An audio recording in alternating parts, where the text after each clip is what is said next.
বলছে মোদি নাকি দেয়নি, 100 দিনের কাজে টাকা দেয়নি।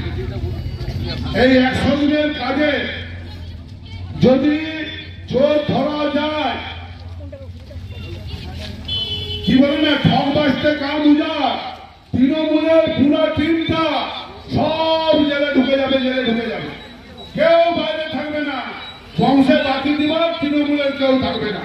আমরা কিন্তু ছেড়ে দেবো না। 2024 লোকসভার পরে রেজাল্টের পরে আমরা শুরু করবো তৃণমূলের ঠিক নাই।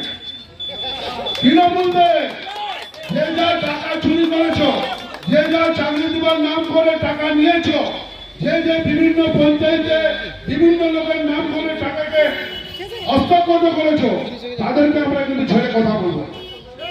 কারণ ভারতীয় জনতা পার্টি এমন একটা রাজনৈতিক দল, যে দল